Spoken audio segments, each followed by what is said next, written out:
Hi my friend, in this video we're going to be making summertime new disco house synths and vocals inspired by ANOTR and Leven Kali song, How You Feel. And we're going to find out if we can do this in under 1 hour by using the 80-20 rule of new disco, synths and vocals. What you're listening to right now is the song that we'll be working on. And what you're looking at right now is the Ableton project file that we'll be working on. In particular, we'll focus on this melodic group here, going in order of the tracks as I actually built them out, so you can follow along when you're creating synths and vocals for your own tracks. I'm just going to give you a little sneak preview of the vocals here. It's your moment, baby, don't let it slip. Coming closer, are you reading my lips? You say I come and I go. Which is a flip of Dua Lipa's Houdini, which I'm pretty excited to show you. Make sure you stick around to the end of the video because we'll be doing a full recap of the 80-20 rule, so that you can make sure that you're applying everything you learn in this video to your own tracks so you can be finishing songs faster than ever before. Because all in all, the synths and vocals here took about an hour, maybe an hour and a half for me to complete. And if we zoom out and have a look at this whole project, you can see it's been arranged, mixed, mastered, and completely ready to go. And it took under 4 hours for me to fully do this. So if you want to finish songs faster just like this, I've also made you a free bundle of templates, samples, and special bonuses that I use to completely finish a song like this every single week. Just visit the link that's on screen now or in the description to grab the ultimate song finishing toolkit for free. And if you want to take things to the next level and really get into the nitty-gritty and have a look at everything I did here, you can also find a link to this video's project files in the description as well. But with that said, let's jump into this. Alright. So when it comes to getting like the synths and vocals on this one, there's a couple of interesting things that I definitely want to mention. So first is like the standard, kind of people watching these videos, you know to do this, but get like the track that you want in your DAW here. So we have like the ANOTR song, How You Feel, actually in here. It's been turned off, and I've set it up so that when I press the S key on my keyboard, I can flick back and forth. So that way, as I'm building in these additional elements, I can make sure I'm picking the right sounds and setting them at the right levels is one of the biggest things. Making sure that the elements that you're adding, the synths and vocals, are at a proper level compared to the reference track is gonna really get you that 80-20% way. Another big thing is, when I built this one out, I'm gonna show you in order how I made it, but there was some weird little things that happened in the creation of this, and I want you to think about that as well when you're building out your tunes. So, for example, one of the main things I wanted to do when doing this was I wanted to make sure that I had a vocal in my project as quickly as possible so that I'd be able to build everything around that vocal. When you have like a really big hook like that, particularly a vocal, also if you have like maybe a really catchy synth line or something like that, building the rest of your track around that is a really smart idea, because then the bass is working in ways to accentuate and leave room for the main parts of the main hook or vocal. And so you're building everything around that main hook and everything is in support of it, which is a really good idea to be doing. So when I was building this out, I wanted to make sure we did that, because if you listen to the ANOTR track, the main thing is that vocal and everything else is supporting it, right? So you kind of want to follow a similar idea here. When I was building up this one, I originally had a vocal that was the Tame Impala's tune that came out with Justice, and I had that in here, and I was building up the bass to that. And then as I was building up the bass to that, I started adding in these additional elements that you're hearing here, this guitar, this other guitar, and these chords, these piano chords. But then eventually at a certain point, the Tame Impala vocal just wasn't working, so I had to ditch it and come up with something new. So that's why the first thing I'm showing you isn't the vocal. What I ended up was with this cool Dua Lipa vocal.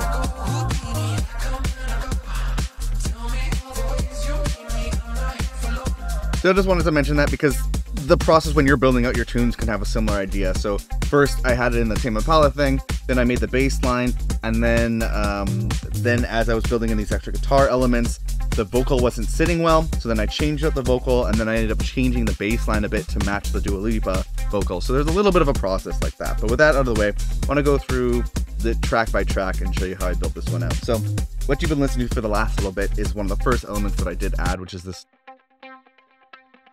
little bit of a guitar kind of lick. If you listen to the original tune, There's a lot of little, basically, guitar loops, is what's going on. I do believe that they probably recorded those in. I chose not to. I was actually got asked this at a party I was throwing a couple weeks ago. But I usually don't like throwing a guitar because it just slows down the process.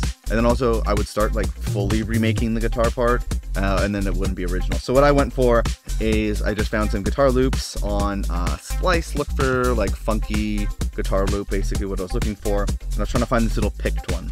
Once I found something, and I also was like filtering by the key.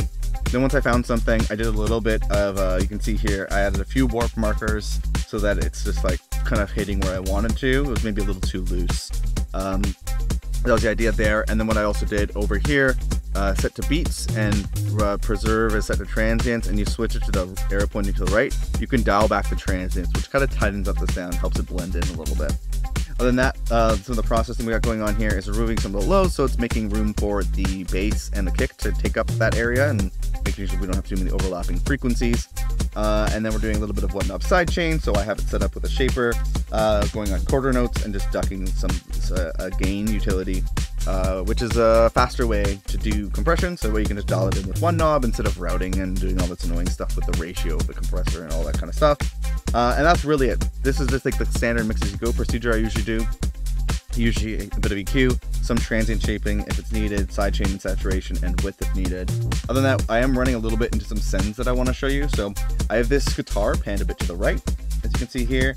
Then I'm also dialing in a little bit of a short delay, a little bit of a longer delay, and a little bit of a modulation. So like this chorus effect right here. And I could show you the long delay is just an Ableton Echo, and the short is another version of Ableton Echo. So just adding that kind of like space and putting this element into a room is basically the idea of adding in subtle amounts of delay and reverb. And the main way I usually do it is I'll dial it in, and then once I can kind of hear it, I'll dial it back a little bit. That's kind of the method that I go about. Once this main guitar was in, I knew that I kind of wanted to have like spatial guitars. If we listen to the main reference again, you'll hear there's quite a bit of different guitars.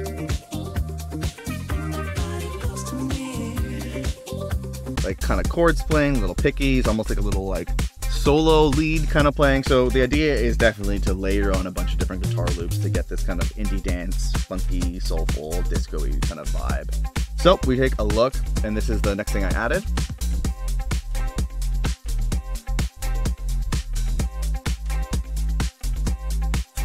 And if we pull it out, this is what it originally sounded like.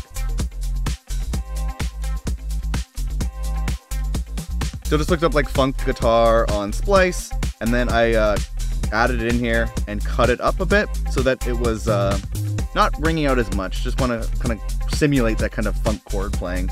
And then placed it on the first note, and I think this might be a triplet. Nope, it's not a triplet. Just placed on like these first couple notes, so it's kind of acting like a chord. And the way that it's like playing not as many notes, it doesn't need to, I found it didn't need to follow the changing of the chord progression. So the bass is playing different chords throughout this progression, but this one chord is just saying the kind of the same, which is a cool, like kind of funky thing to do, I would say. So it's kind of in the reference. There's more like a shwenet in the reference, and this is a little bit more simplified version. And then main thing, trying to go for that chord and get it in there with the rough volumes with the idea. In terms of any processing, we're moving some belows, a little bit of one-knob sidechain, and then I'm adding a little bit of reverb here. So this is the reverb I'm using right here, Valhalla Vintage Verb, with these settings, I suppose. And a little bit of short delay and a little bit of long delay, and this is panned to the left. That way we have guitars kind of on a stereo field. It's kind of an interesting way to go. The next element that I added was this piano, which is definitely not really in the original track. You can hear no piano here.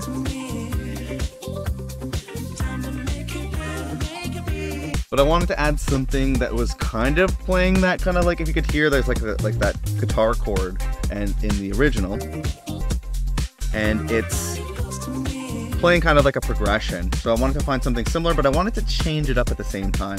So what I ended up with was finding this piano loop that I thought was really cool.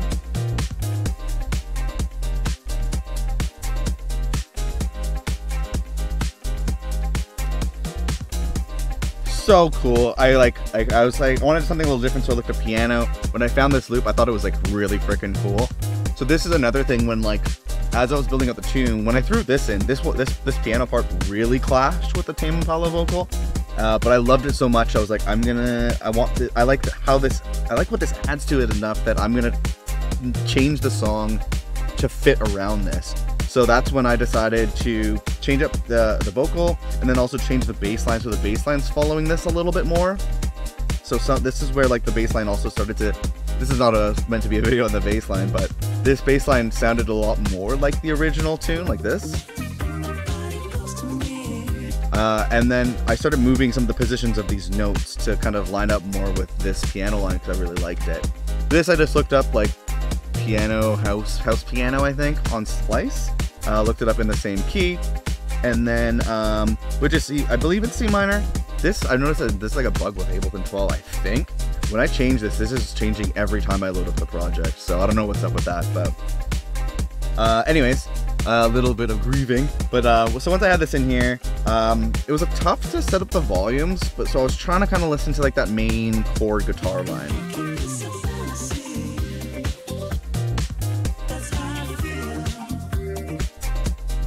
That like main guitar chord, or just like the overall sound of the guitars. I was trying to level it to that to get like that professional quality level. So once that was in there, see if I did anything to the clip. I did not. In terms of the processing, we're just removing some of the lows again to make sure that we're not clashing with the bass, making sure that's nice and free. Then what we're doing is a bit of that one knob side chain, so it's pumping and leaving room for the kick. Adding in some the saturation here. This is just Ableton's saturator added to the one knob, so it's just quick to access. The saturation's filling up the sound a little bit more, adding a little bit of kind of like grit and texture to it. And then I'm running it into this Width plugin, which is a free plugin from Polyverse called Wider. And what this is doing is making that piano a bit more stereo, pushing to the left and right a little bit and leaving space in the middle for things like the vocals that's going to come in next. And all I've done here is I've just mapped the core knobs to an Ableton rack, so it's just quicker. I don't have to open up the VST, and I can just quickly make moves and mix as I go very quickly as I'm going through things. Other than that, I dialed in a little bit of reverb to kind of push it back a little bit and make sure that this is feeling like it's in the same space as those guitars. That's why I've dialed in a bit of short delay, a little bit of long delay, as well as some of that modulation. That way everything's kind of going through the same delay and reverb, kind of putting everything in the same space. And also adding some atmosphere to everything as well. Then we're going to get into one of the biggest elements here, which is the vocal. So let me just throw that in for a moment. Main thing is to flick back, listen to the vocal, and listen to the volume of your vocal.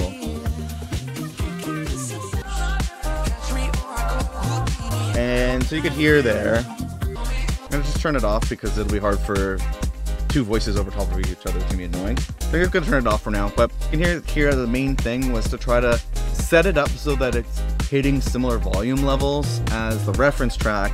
So that way, if you're just mixing it by ear and just like shooting in the dark, maybe after years of mixing, you'll be able to set the vocal at a perfect level.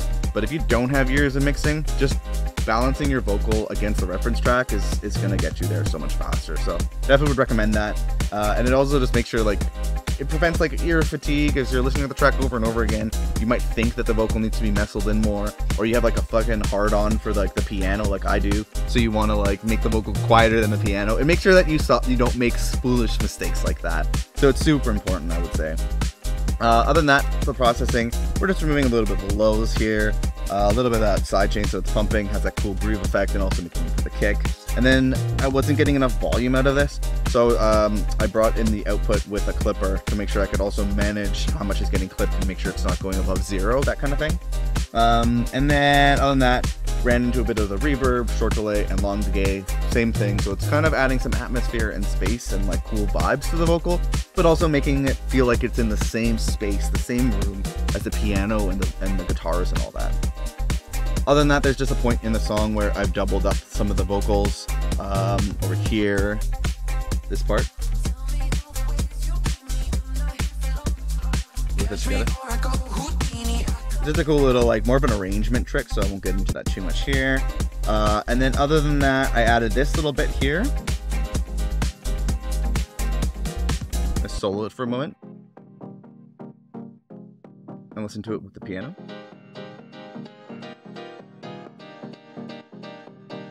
little clashy. But it adds a little bit of extraness, and this is almost an arrangement trick too. So you'll notice in the first half of the song, it's nowhere to be found. It gets introduced during the break, like the big break and build up, and then like comes in strong in the last bit. So that way, it's more of an arrangement trick, but that way the last chorus, there's a little bit more going on. It adds to that big euphoric, epic ending where everything comes into play, and that's kind of what's going on there. Other than that, a couple small things I'm going to go through real quick. A little bit more of an arrangement thing, but in the break, there's this additional piano. That like big piano chord. And if we listen to the reference, there's like a guitar chord they're playing. So I kind of emulated that, but with the piano. Set the levels by jumping back and forth. Then I did some weird sound design, so if you can hear that. Biggest thing going on here is this crystallizer effect. Which I absolutely love, this kind of granular delay kind of stuff. I love these things. Crystallizer, Portal, I think there's a new one that I'm interested in called Beam. But a little bit amount of this with like one of these cool presets, these crystal presets, adds that like sparkly, interesting kind of element that I absolutely love. So I put that in there. And then we're just removing some of the lows, a bit of one-off sidechain, and then a little bit of Ableton saturation. And I set it up so that when it comes in here, it's playing a high note. And I think, oh wait, no. Cool. We're gonna get into some crazier stuff here too. So then, that's a cool look at that. This is mostly just for the break here. And then we have this other part here that's for the break. This is cool, so let's have a look and listen to this. You know what I told this? This is the subtle layer.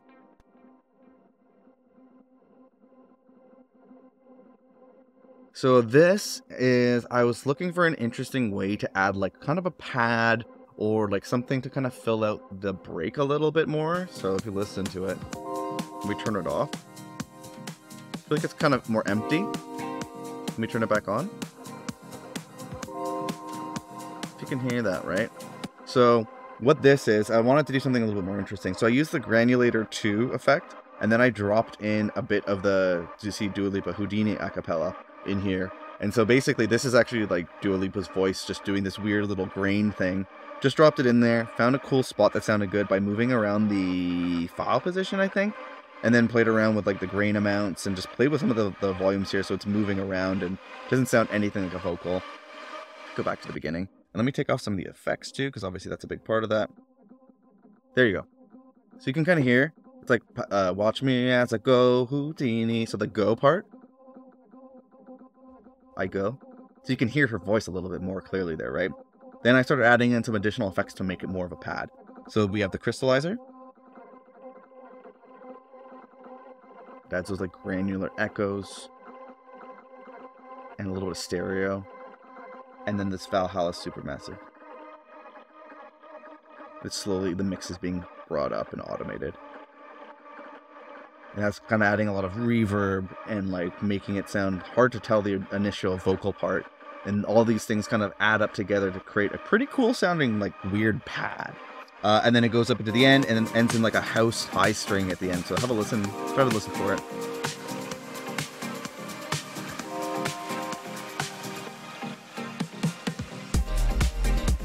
That really high note. Let me solo it. That, which is an interesting take on a standard house music staple, which is that high, like almost like a house string they call it. It's just like a string, like a violin playing a single note. There's a couple other interesting ways to go about that, so I went with some weird granular Dua Lipa voice effect for that.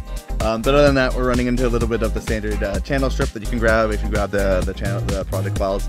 We're just removing a bunch of lows, a lot of the lows here, a little bit of sidechain for pumping, and a little bit of that width plugin to push things to the left and right and get this kind of stereo. Yeah, pretty excited about some of the stuff I did here. There's a lot of interesting ways that you can go about following a reference track and trying to use different tools and making sure that you're flexible in the process, jumping back to the bass line, jumping back to the vocal, and changing things as you develop it, and let the song tell you what to do, basically, is the idea that I really want you to kind of take away from this. Let the song tell you what to do and get creative. You might have a vision in your head where it's starting, but then as you're adding different elements, you might get an element like the piano in there, and it's gonna say, hey man, switch up the bass completely because now you want this to be the lead. So you got to be flexible and allow for these things to happen. And even while being flexible, this only took about 4 hours of time to complete because there's quite a lot of like just loops that have been chopped up and used. So pretty simple stuff here. Yeah, kind of rambled a lot there, but I think this was a cool one. A lot of interesting stuff going on there. So I think what we'll do is we'll jump into a recap of the 80-20 rule so that you can make sure that you're capitalizing on as much of this video as possible and applying it to your own music by having a nice recap of what's really important here. And before we do that, I want to quickly mention that this video is sponsored by our good friends over at Rocket Powered Sound. Some of the drum samples here, so like the kick, the snare, for example, are from one of their really big sample packs called the Ultimate Sample Pack. And it's over 1,000 samples on there, really useful for building up the drums in particular.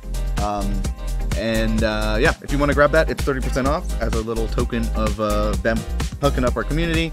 Use the code UltimateBestFriends. It should be on the screen now. There's also a link on screen now, so check it out, and in the description. A big thank you to Rocket Powered Sound for hooking us up here and sponsoring this video. And with that said, let's jump into the 80-20 rule for this one. Hi, my friend, Matt from Best Friends Club here. And if you've been paying attention, then you've probably figured out what the 80-20 rule is when it comes to creating melodic elements like synths and vocals for your music. The goal here is to get 80% of the result with only 20% of the time, energy, or effort.